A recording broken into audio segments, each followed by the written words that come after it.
Welcome back, you guys, to another Madden 23 Lions franchise video. I'm so excited to be playing this game against the Seattle Seahawks, who are 4-5. After our game against the Dolphins, we ended up winning 37-31, and now we are 6-3-1, still leading the NFC North. And we have not played the Seahawks yet in our first two seasons. So in season 3, we finally get an opportunity to play against them. And I have to say, after looking at the roster, you're not going to believe how many elite players they have on this team, despite the fact that they're 4-5. First, we're going to go to the prospect spotlight and do a little recruiting stuff and upgrade some of our players. Then we're going to go over the roster, and then we're going to get into the game. So first, let's see what the prospect spotlight is for. Okay, so our assistant GM wants us to keep our eyes on the tight end, Ben Gates. It's becoming a hot name. Take a peek. And so let's take a look at Ben Gates. So we actually have our ability to focus on specific players this week. And I'll be honest, I already have some players that I wanted to focus on that I have written down. But Ben Gates, let's take a look at him. The thing is, we have so many tight ends already in our tight end room. The one guy that really stuck out to me in this draft class at tight end is Jermaine Whitefield. 6'6", 250, has good run blocking, is an exceptional athlete, has elite speed potentially. He looks great, but Ben Gates is all the way down as a second to third rounder, so he could be a little bit of a steal. He's got a catch in traffic already. We know that. His run blocking is terrible. He is 6'6", 242, so I do like the height. And is there anything else about him? He's just a pretty solid athlete, not anything exceptional. You got B, break tackle, C, spectacular catch. And I'm going to be honest, normally I go ahead and do what our assistant GM asks, and we will do focus scouting on him, but I'm not going to waste it on Ben Gates. I can already tell I'm not going to draft this guy. So we're going to go and look at some of our players that we have as favorites, not at tight end though. So Brian Bright, we already know that he's going to be fantastic. He is 70% scouted. I don't want to worry about that. He's probably not going to be available where we're drafting at anyways.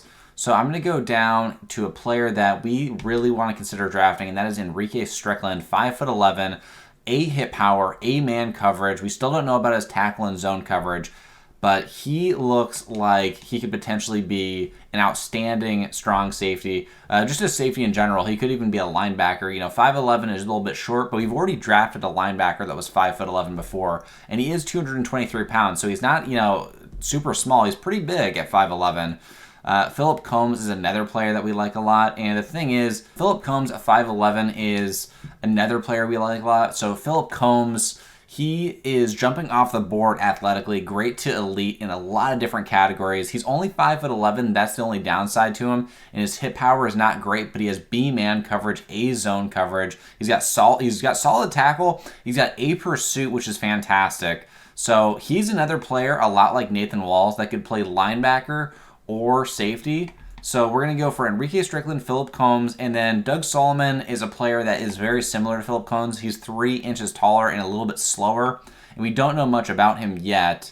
I think what I'd like to do is, we already know Philip Combs is going to be a fantastic player. He's 65% scouted. We're actually not going to worry about him. We're going to use it on Doug Solomon instead. And then for our third player, I think another player we saw on here was, where is he? So we have a couple players on here. Derek Paykin looks like he'd be a really solid player with B block shed, B finesse, and power move at D tackle. We also have Hudson Glass, who's more of a run stopper, but we have a lot of his main attributes already visible. His block shed and his tackle already in the A's. His power move is already a B. And for Matt Lindley, we can already tell that his awareness and his pass blocking and run blocking are very high, and his impact blocking is very high. So I think I would actually like to use this last thing towards one of these guards that we don't really have evaluated very much. So let's look at Josh Glenn.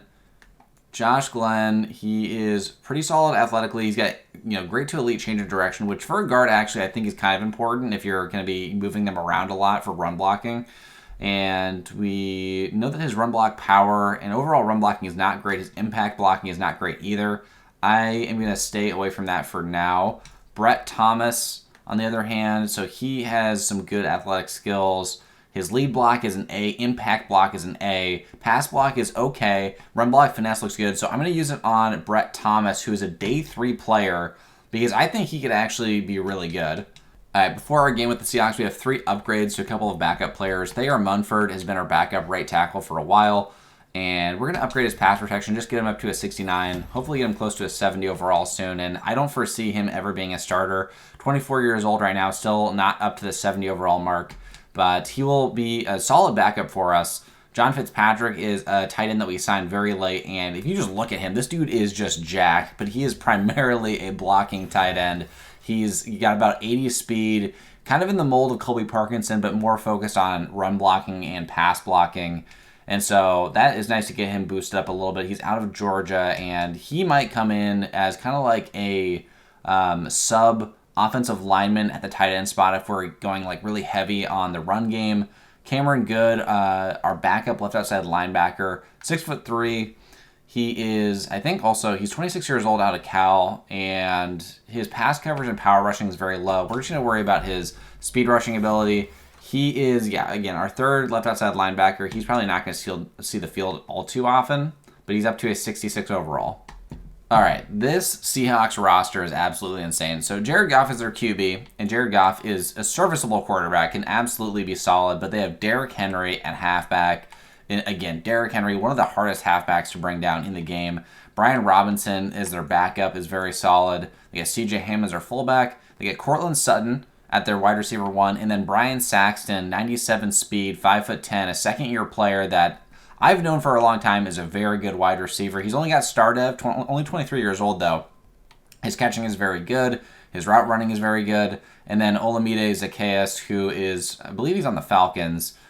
He's a solid wide receiver 3. And then their backups are pretty bad.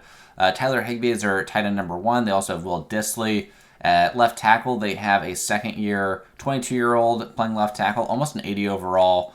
They got a lot of depth at left tackle. And then at center, they have a second-year player as well, 80 overall. Their O-line overall looks pretty solid. They got Sam Hubbard at left end. At right end, they have Aaron Donald. And this is where things start to get crazy. So they got Grover Stewart at D tackle with Bryce Byrd as a backup, a second-year player, only 22. And then they have Frankie Louvu, and they have Fred Warner at middle linebacker, along with Mike Valentine, who is a rookie at middle linebacker, only a 79 overall with star dev and 89 speed, got very high hit power, good block shed as well. At right outside linebacker, they have Kayvon Thibodeau, so another fantastic linebacker. At corner, they have DJ Reed, they have Adoree Jackson, and they have Mike Hughes. At free safety, they have Juan Thornhill, who is a really solid free safety, and Nick Lovelace as a backup free safety. And at strong safety, they have Jamal Adams and Jaquan Brisker. So they've got depth at everything on the defensive side of the ball, and they have a bunch of fantastic players and 299 overalls. So this should be an interesting game.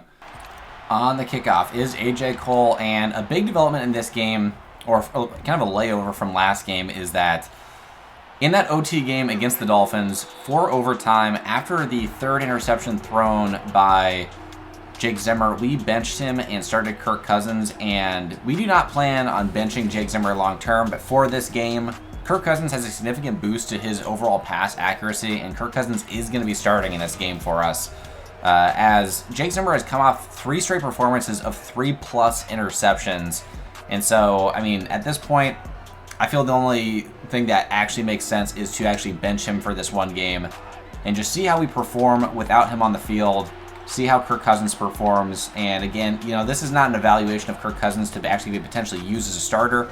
This is more of an incentive to get, oh my God, what a catch. Isaiah Simmons getting mossed on the play. This is more of an incentive to get Jake Zimmer to play a little bit better, let him see the game from the sidelines a little bit.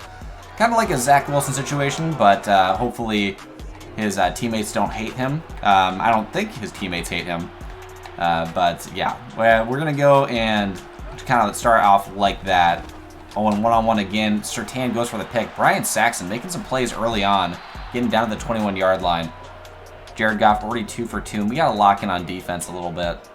All right, 1st and 10, we've subbed Sean Hazelwood in on the edge. Playing cover 1. They're in the gun with Derrick Henry. Of course, you got to always worry about that. Got a zig route on the inside, but Brian Saxton beats Patrick Surtain again.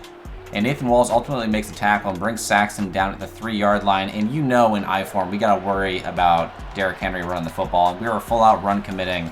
We know it's coming. Nathan Walls trying to make a play, And the benefit is that he has experience at linebacker, so that should help him a little bit. He's a pretty physical safety.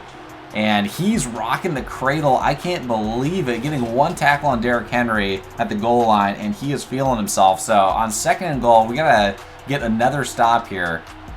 Bringing Nathan Walls down again. We're full out run committing again. I don't care if they... Oh, they use their fullback, and the fullback cannot get in. They're down at the 1, though.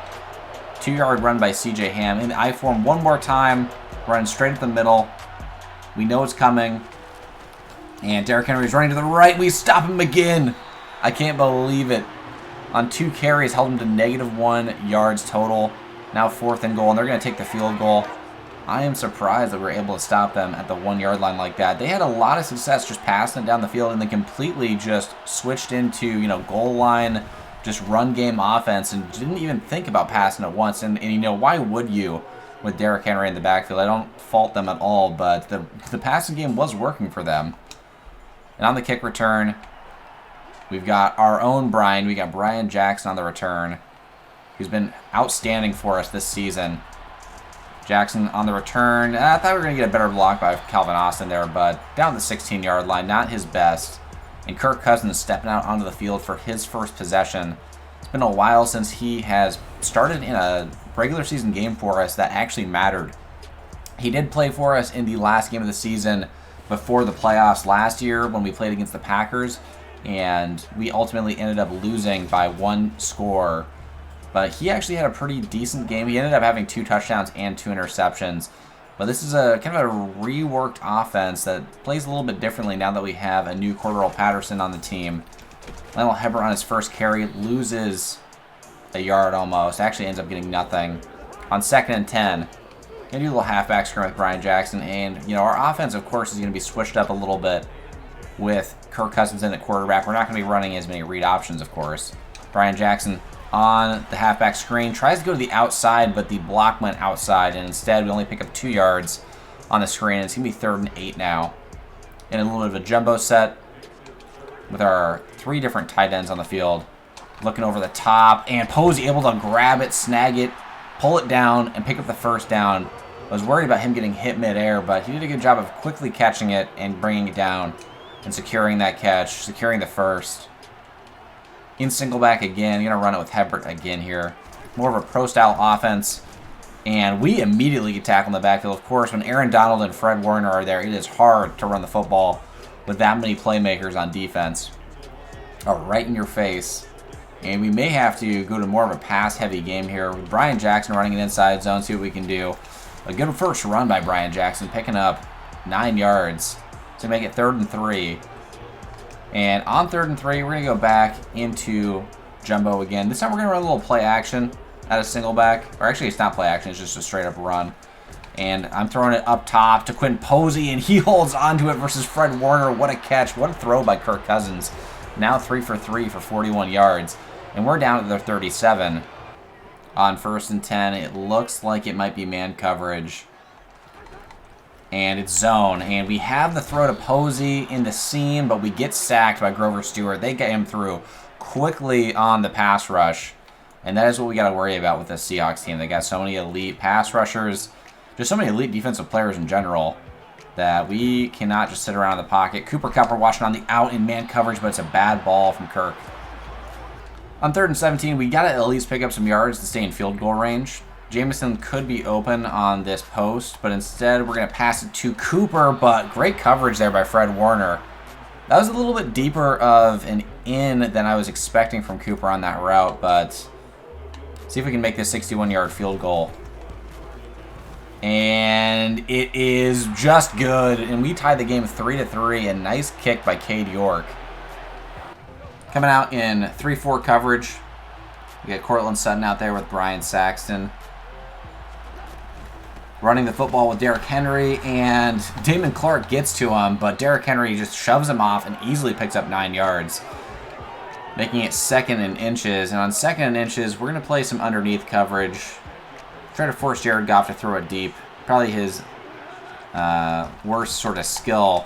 Derrick Henry easily picking up the first down, not facing any pressure while in the backfield. And we need to do better in run stopping. And that is probably one of the difficult things about playing this team, or one of the things that's going to be difficult, is that we don't have a lot of great block shedders on this team. I mean, our linebackers are pretty good at shedding some blocks, but our D-line, you know, Nate Vasher is in at D-tackle. Dontrell Parker is still out with injury.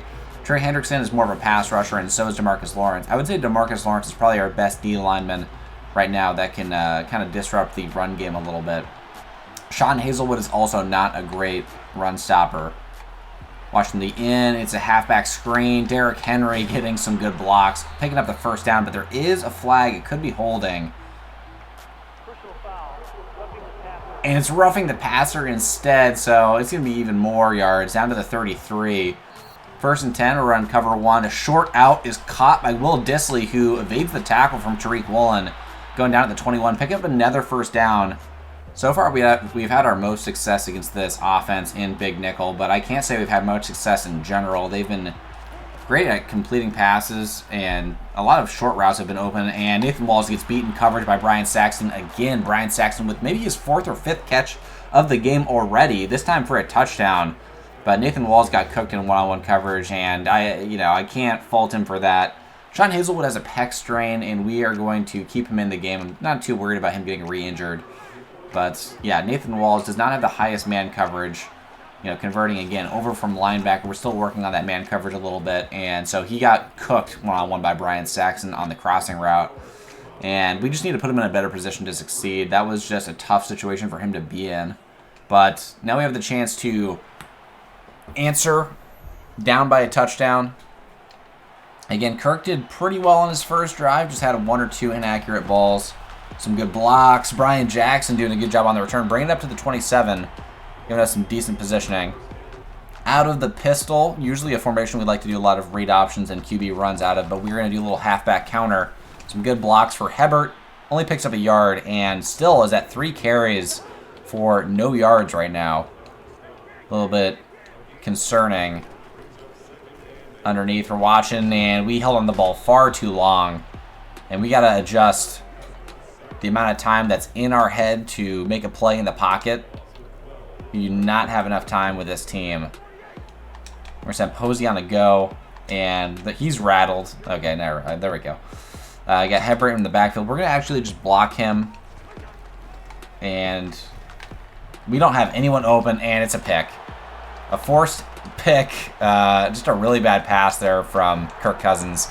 And that is going to give them a 2-possession lead, and we just need to be better about moving the football down the field, not putting Kirk in a lot of long passing down situations, and really just killed us on the sack. We just got to get the ball out of our hands a little bit faster. I'm used to being able to kind of like create more time in the pocket now with a scrambling QB, but that's just not what's going to happen, especially against this elite defense. You're not going to have a lot of time to make throws, and Kirk Cousins is not the most mobile quarterback anymore at his age. And so, on our next drive here, we're going to try to run the football a little bit more effectively. Have a dislocated elbow there for Kyron Johnson. And we're going to see what we can do running the football out of strong with Lionel Hebert. And we could, because they're so good at run defense, we might move over to the short passing game. A good run here by Hebert, actually, picking up a couple of yards. But we might move over to the short passing game with Brian Jackson, using him out of the backfield a little bit. He is a mismatch still against this team. Against most teams, he's going to be a mismatch. Bringing it back left. A little bit of over pursuit there by Fred Warner. And Juwan Johnson, our backup tight end, has a bruised sternum, and he's going to be out for the rest of the game. That is a little bit of a blow for us. On 3rd and 3, we're in a short passing down situation, which is what we'd like to see. Cooper is unmanned right now, and we want to get him on a go route. The momentum's affecting us a little bit. On the go, throwing it up high, and cannot come down to catch it. And we're going to have to punt this away. I can't fault Kirk for that. We were looking at the throw the whole way. We didn't really look at anything else. We probably should have just kept Cooper on the post instead of having him on a go. On the return, a good hit by Good. That's a good hit by Good. I don't know if it's good or goody, but all right, we're starting out on defense. We're going to go into 3-4. And they're in single back with 2 tight ends, so it's a good place to be in. Got to worry about the run game when they're in this kind of formation. And Christian Harris doing a good job getting over to Derrick Henry. Ultimately making the tackle, though, was Nathan Walls. On 2nd and 6, we got Jared Goff with Derrick Henry in the gun. We got Hazelwood outplaying coverage right now. I don't love it. And we're watching the underneath. Derrick Henry breaks off the tackle from Sean Hazelwood, but at least gets knocked out of bounds, making it 3rd and inches. On 3rd and inches, in the gun with 2 tight ends. Again, we're worrying about the run first and foremost. And we're bringing Nathan Walls over here, and we get in the backfield with Nathan Walls and Nate Vasher even shedding a block. And we stop Derrick Henry again. Now 7 carries for 17 yards. We've done a fantastic job stopping the run so far. And we got a huge stop on defense because we could not give up another TD this early in the game. And they're just going to knock it out of bounds, kind of cough and kick us down at the 7-yard line. But offensively, we're going to have to figure something out. I think we started to get a little bit of an idea of what we want to do against the Seahawks defense. Again, this defense is incredible against the run. Herbert's had a tough time, only getting like 1 or 2 yards, or 1 or 2 carries for big yards so far. And I think our best opportunity is probably passing the football. Cooper on the zig, getting outside, almost picking up the first. Yeah, Brian Jackson in the backfield again. We got him on the angle. He's going to be wide open. And he breaks off the tackle from Fred Warner down at the 23. Another first down pickup for us. And we're probably going to be able to get one more play off before the 2-minute warning. And we're going to do a jet sweep with Cooper here. See if we can get some good blocks from Posey. And Fred Warner has a one-on-one with Cooper, and that is not going to end well. We do pick up 2 yards on the play at least, but that's going to be the 2-minute warning. And when we see one linebacker back there, that just is begging for us to run the football. We got Cooper in the seam, and he catches the ball, but there is a flag on the play. And unfortunately, it looks like it's going to be a hold on the O-line, and it's on Charles Leno, our right tackle. And that backs us up a ways. Again, now we have Fred Warner on the line of scrimmage. We're going to run it again. And as long as we can block well, and we cannot. We cannot block well. Aaron Donald and Fred Warner on top of each other. We lose a yard, making it 2nd and 21.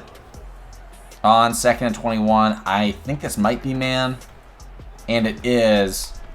And we got Cooper over the top, able to hold on to it. Luckily, the safety didn't react. I believe that was the safety at least. We're going to go into a little no huddle, run one more play before we use a timeout.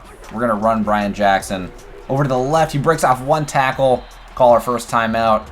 And now what I'd like to do is we've got Posey over to the right with Andrews and Jamison. We're going to send Brian Jackson out to the left, see if we can get a mismatch, send him on a go.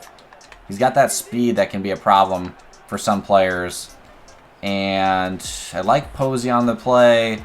We got Cooper. See if we can actually make this throw to Cooper, and he holds on to it. A great throw by Kirk, rolling out to his right. On 1st and 10, run a little verts here. This might be cover 3. It looks like kind of a too high safety shell right now. And Cooper's got no one helping on the left side. One-on-one, an easy touchdown, and a great throw by Kirk Cousins. But yeah, as soon as we saw the safety letting off of Cooper Kupp, yeah, it was over for that DB. He got completely burnt on the press one-on-one.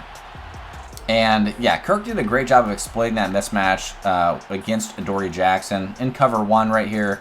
We're watching over the middle of the field. A completion to Will Dissly out of bounds.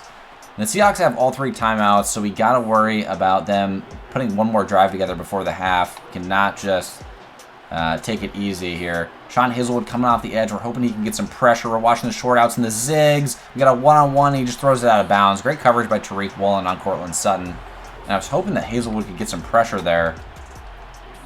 And we're going to send Christian Harris on a blitz over from the left side.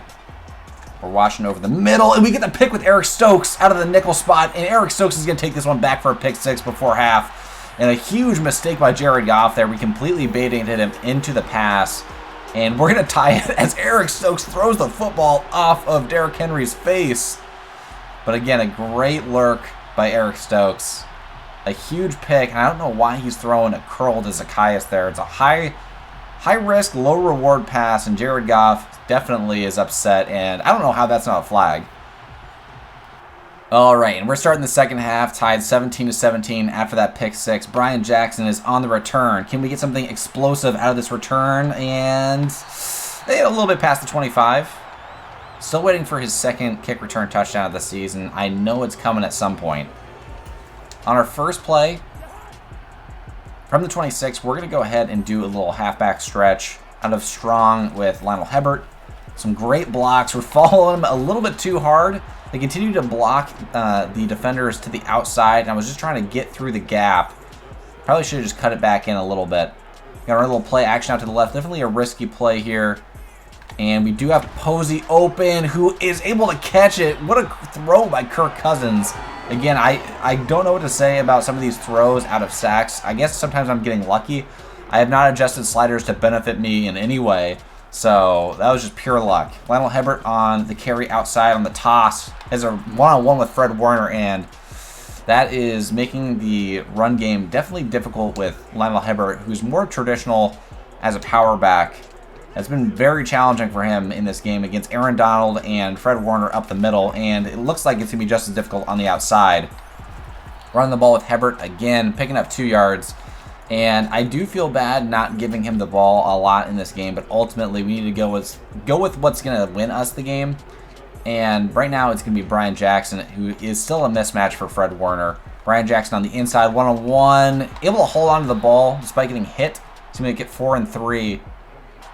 And we're going to move out of this formation into 4 verts. Completely switching up the defense here. They got to adjust. And we're going to send Cooper on a zig. This looks like it's man coverage. It's not, but we can still get the pass off to Cooper. He picks up the first. Oh, but he might have lost the first down when he broke the tackle. And I think he did. And so we turned the ball over on downs. Cooper ultimately lost yards on the play after breaking the initial tackle. And maybe we should have just not tried to break that tackle, I guess. It was a little bit too risky. In cover 3, out of the nickel. Just regular nickel. Jared Goff is in empty. We're watching the short out by Will Dissly. We're covering it over the top. Another throw out of bounds was intended for Cortland Sutton, as Jared Goff is now 8 for 12 with 1 touchdown and 1 pick, having a very similar performance to Kirk so far. And they are about the same overall. It does make sense. Got the short out again here. Watching over the top. We're playing it. Eric Stokes is all over everything. And finally, Sean Hazelwood with his, I believe, his 6th sack of the season now. Doing a great job finally getting off his blocker and coming up with the big sack. And after the sack by Sean Hazelwood, it's going to make it 3rd and 19. Sean Hazelwood right now is leading in the Defensive Rookie of the Year race. Got Christian Harris over the top. And a big pick by Patrick Surtain. I think Jared Goff was hit on the throw. We're going to cut it back inside. Another broken tackle. And Surtain comes down at the 35-yard line. And let's see a replay here and see who got to Jared Goff. All right, so on the throw, Jared Goff sitting in the gun empty. And breaking free is Trey Hendrickson inside on their left guard. And he's the one who gets contact and hits Jared Goff before Surtain picks it off. Going to try to run the football again here with Lionel Hebert. Has not been successful so far. They got Kayvon Thibodeau on the left side with Aaron Donald. And I would prefer to not run it to that side.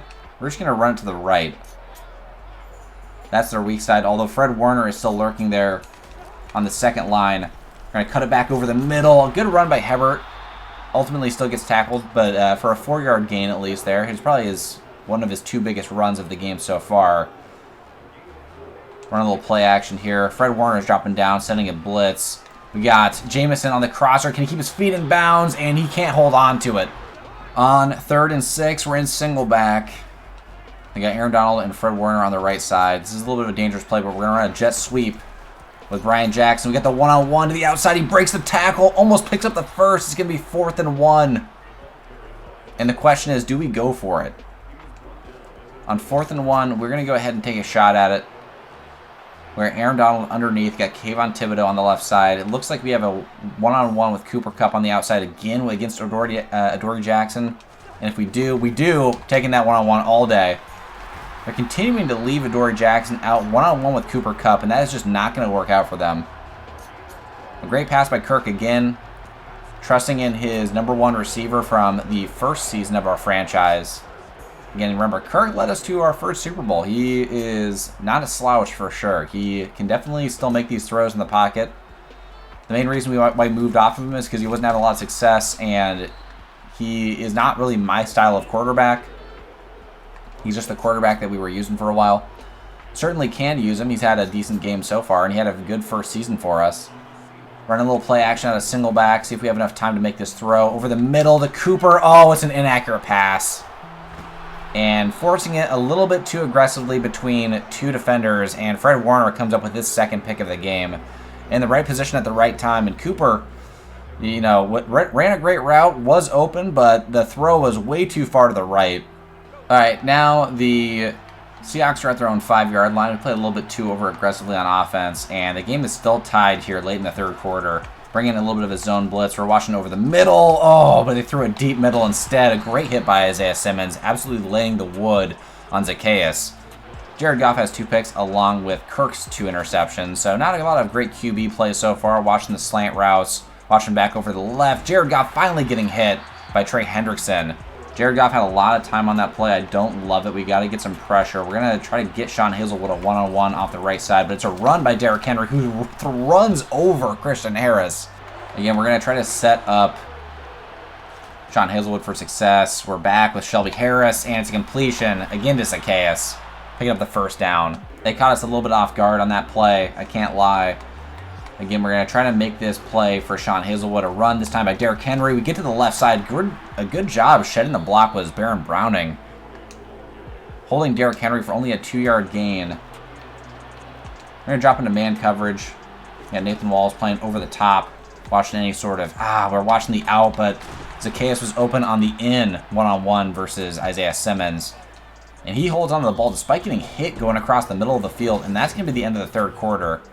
On that last catch, it was Brian Saxton, not Zacchaeus. We're watching the short out. Saxton again with another catch. Neal with the hit. But Neal didn't notice that Saxton fumbled, and Saxton was able to fall back on it. Saxton's 6th catch for 130 yards now.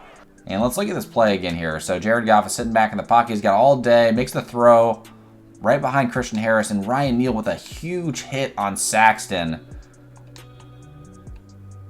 And Saxton gets back to the ball before Neal can get to it. Ryan Neal is celebrating after the hit instead of going for the ball, and Saxton falls on it. And then Tariq is going after the ball and just goes over Ryan Neal. That's crazy. 1st and 10 to start the fourth quarter. Not to start the fourth quarter, but 1st and 10 here. Baron Brown's got a one-on-one with Will Dissly. I don't love it. Oh, the one-on-one. Christian Harris gets burned by Zacchaeus. And we misplayed that as safety. Nathan Walls was not in the right position and did not expect Zacchaeus to just outright burn Christian Harris one-on-one like that. Christian Harris wasn't pressing as far as I could tell, but got destroyed on the go route. You know, one-on-one, a linebacker versus a wide receiver shouldn't be. It should be a mismatch, but you know, Christian Harris, you'd hope with his man coverage and his speed that he could make up for it, but he could not, and now we were down by 1 TD. They absolutely rolled down the field on that drive there, so we're going to have to come down and put together a good drive. And our last couple of drives have been a little bit excessively aggressive. We got to come down here and, again, go back to just Kirk Cousins-style football, being relatively passive, not forcing anything, not trying to force a ball between multiple defenders like we did on our previous drive, and just utilize our weapons that we got on the field. Play a very like Brock Purdy style of game. A good run here by Hebert, breaking off the tackle from Warner, getting down at the 22-yard line, picking up 5 yards on the play. All right, we're going to block Posey on 3rd and 12. Don't need to worry about him making anything. Over the middle, Antoine Andrews with his first catch of the game potentially, and he holds on to it. A great catch by Antoine Andrews. And Fred Warner was completely worried about Quentin Posey's go route on that play down the seam, which drew Fred Warner off of the in-breaking post route by Antoine Andrews, able to pick up that first down, a big catch, and probably Antoine Andrews' first catch of the game. Now out of the gun, gonna run it with Hebert. Got only Fred Warner back there, and a good run by him, although Aaron Donald eventually comes up to tackle him after the gain of 6 yards. Aaron Donald just has a nose for the football, has very high pursuit, and it's hard to just get away from him on the line. Halfback screen here by Hebert. Hebert doesn't usually get a lot of opportunities to catch the football. Doing a great job picking up that first down. Here is where Quentin Posey and Brian Jackson can be their most dangerous. Jackson potentially has a match up with the linebacker. He's got no one on him on the outside. Holds onto the football. A big catch down at the 25-yard line. There is a flag on the play. I'm hoping it's a late hit. Roughing the passer, and we are going to get even more yards on this play down to the 12-yard line. A great throw by Kirk under pressure, and a great catch and a great route again by Brian Jackson. Now, We got Aaron Donald on the right side, along with Fred Warner, with Brian Jackson in the backfield. We're going to run a counter play, see if we can beat him this way. Cutting back inside, Brian Jackson does a great job not fumbling the ball. You got to worry about that a little bit since he was a wide receiver and doesn't have the highest carrying. Who's one player that we haven't called their name a lot in this game? It is Jamison Williams. And over the middle, oh, he was open too. Just a little bit of an inaccurate ball from Kirk, even though it said it was accurate on the play. Just missing him, just barely. Now, they got everyone pressed up on the line. They're showing double A-gap pressure here. And dropping back. Oh, a great catch by Andrews, who gets into the end zone for the touchdown. Fred Warner was just biting on the coverage a little bit on Posey again. And we just sneak the ball right underneath him, just barely, for the touchdown by Antoine Andrews. And I think he got in. I'm not entirely sure. Hey, they're going to call a touchdown, and we'll take it. So we tie the game here with 4 minutes remaining. Game all tied up. We're bringing a lot of people on the line, worried about the run for sure. And it's a play action. We're watching over the middle. Nathan Walls dropping down on Will Dissly, missing the hit. Got a couple of tackles broken by Will Dissly. Finally getting taken down, and it's going to make it 2nd and inches. It's going to make it a really easy first down running situation for this team. Again, we thought we'd come down with Nathan Walls and really get a big hit there, but Nathan Walls is not the hardest hitter, despite having been a linebacker. Derrick Henry with the run. Breaks a tackle. Finally, Trey Hendrickson gets out there and takes him down. On 1st and 10, we're in cover 3. They're in single back ace, 2 tight ends on the outside. Could worry about the run on either side.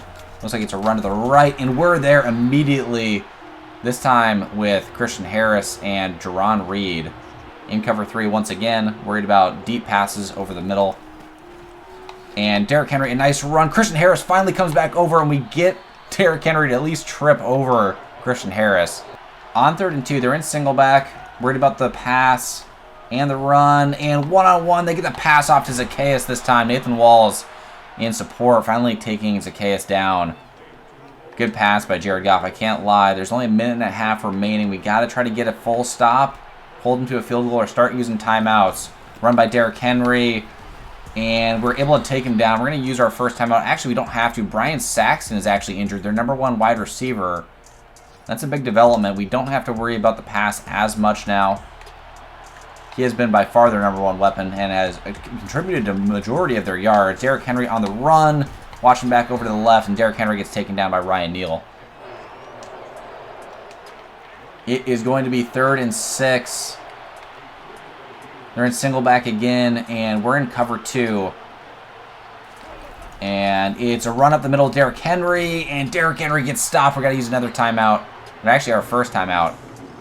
And they're going to take this field goal at the 15-yard line, just a chip shot. Should be an easy make.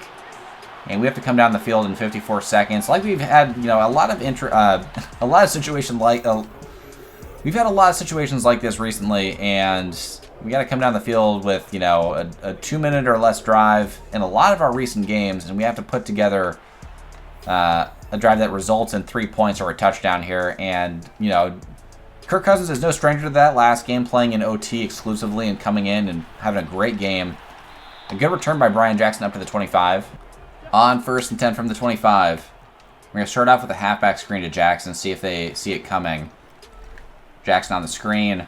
Gets out to the left side. Cuts back left. Picks up a couple yards, but that's not going to be enough for us. We need to get some passes that are going out of bounds and stopping the clock a little bit. Only have 1 timeout remaining. We got Cooper in a out route here. We're watching it a little bit. Cooper, he's running the route for him. Cooper able to hold on to the ball, luckily. We're going to quick snap this. And we're going to run a 4 verts play here. Only 20 seconds remaining. Got it on the outside. Jamison, can he beat him? It looks like he can. He holds on to it for the touchdown. A huge throw by Kirk Cousins. A great route there by Jamison, and I'm wondering what coverage they were in. It looks like it might have been cover 2, and I can't believe they'd be covered in cover 2 when they can't go up big yards. But a great throw by Kirk. Great blocking, setting up the play for Kirk to make the throw, and just a one-on-one where he beats Jaquan Brisker. All right, let's look at this here. It looks like it is cover 2 because they have 2 high safeties, and the corner releases on the outside. So Jaquan Brisker is initially covering Quentin Posey, but then he realizes as soon as the throw is made that Jameson's on the go on the outside, and he has to try to make up a lot of space, and it's hard to do that against Jameson, who is obviously much faster than Jaquan Brisker. Jaquan, I think, has like 89 speed, and Jameson's got 99, and yeah, no, it was just over from there. A completely perfect throw by Kirk Cousins under pressure. Just an absolute moonball. And after the PAT here, we're going to take a 4-point lead. And, you know, I'm impressed with Kirk and how he's played in this game. Again, Kirk is not going to be the long-term starter. It is going to be Jake Zimmer. Jake Zimmer just has too many upside factors to him. Again, like the speed, the X-factor ability, the fact that he's only 22 years old. We cannot, you know, move away from that. Kirk, again, is getting, you know, a couple game boost here just for QB play in general to be boosted. And that is a result from, like, you know, like a conversation with the quarterback room, kind of, like something that popped up. They're getting like a +3 to short, medium, and deep accuracy. In cover 3 now with 11 seconds remaining. We got to lock in. Playing over the middle. Jared Goff's got a lot of time to make this throw. And we're hoping to get a pick here. No one comes down with it. There's 3 seconds remaining. But I think Kirk right now has 2 picks and 2 TDs. So not a perfect game, but he showed up when he needed to most. And they're going to have to just take a shot at the end zone. They're going to throw it out of bounds with no time left. That was just a loser play right there. Jared Goff, 16 for 23, 2 TDs, 2 picks. And just a confusing out-of-bounds pass there on the last play of the game. But we come out with the victory at home. A huge game for us to kind of get back in the swing of things. But another game that came down to the wire where we won at the last second. We were down with a minute remaining. And definitely not the position we want to be in. But, you know, I can't lie. It's much better to be in games like this than it is to be in a complete blowout, because a complete blowout is boring. So, nonetheless, a fantastic game all around for this team, despite missing their starting QB. Kirk finishing with actually 3 TDs and 2 picks, 75% completion percentage. Only had, you know, 2 bad passes that resulted in 2 interceptions, both by Fred Warner. You can't really fault Kirk for that. Fred Warner is by far the best middle linebacker in the game. Running wise, Lionel Hebert, 12 carries for 23 yards. Had a really tough time running the ball. We kind of knew that was going to happen going into the game. We knew that Aaron Donald and Fred Warner were going to be a factor. Brian Jackson, though, in relief, as kind of a change of pace running back, came in and averaged 6.5 yards per carry, though, still. We tried to make sure that his run plays generally were away from Aaron Donald and from Fred Warner, so he couldn't get absolutely destroyed, you know, being kind of a smaller receiver. Leading in receiving, Brian Saxton had 6 catches for 130 yards and a touchdown. He was absolutely destroying us before he went out with injury on the second to last drive. Cooper Kupp with 8 catches for 100 yards and a TD. You know that for whatever reason, Kirk Cousins just naturally passes the ball more to Cooper. He just utilizes him a lot more than Jake Zimmer has in the past. And that's something that we've continued to try to work on to make sure that Cooper is getting enough touches and getting as many looks as possible. Whereas Jake Zimmer kind of more focuses on Quentin Posey and Brian Jackson. Jameson with 1 catch. The only catch he had all game. You know, we tried to find him in the end zone earlier in the game, but we found him finally for the game-winning 66-yard touchdown. And Quentin Posey, 3 catches for 50 yards, having a little bit of a quiet performance. Brian Jackson, 5 catches for 50 yards, doing great out of the backfield. Antoine Andrews, 2 catches for 30 yards and a TD. And Lionel Hebert actually had 1 catch off of a halfback screen. Defensively leading the way was Christian Harris. Nathan Walls was having a lot of tackles in this performance. QB sack, Sean Hazelwood with our only sack of the game, which is a little bit surprising. Eric Stokes with an interception and Patrick Surtain. And then forced fumbles. Christian Harris had a forced fumble. And we had 1 defensive touchdown from Eric Stokes on the pick 6. All right, after the game, we have no upgrades, surprisingly, for any players. Looking at the injury that we got from Kyron Johnson. Kyron Johnson's going to be out for 4 weeks, our backup right outside linebacker, who doesn't really play all too often. I think he may have been injured on special teams. He's going to be out for 4 weeks with that dislocated elbow. Luckily, Dontrell Parker will be coming back next week for us, and he has been out for a couple of weeks, but we have sorely missed him. He is such a huge piece of this team. Looking at his stats so far, only 1 sack on the season, only a couple of tackles, and that has got to change. He's got to be playing more for us. He's only played, like 8 weeks for us in a limited capacity. Anyways, after beating the 4-5 Seahawks at the time, we are 7-3-1. And next week we play against the Tennessee Titans. I hope you guys have been enjoying this series. After our game against the Titans, we do have a bye week, and then we play against the Vikings. But tell me what you guys are enjoying most about the series if you made it all the way through to the end, and anything that you'd like to see in the future. But anyways, thank you guys so much for watching, and peace.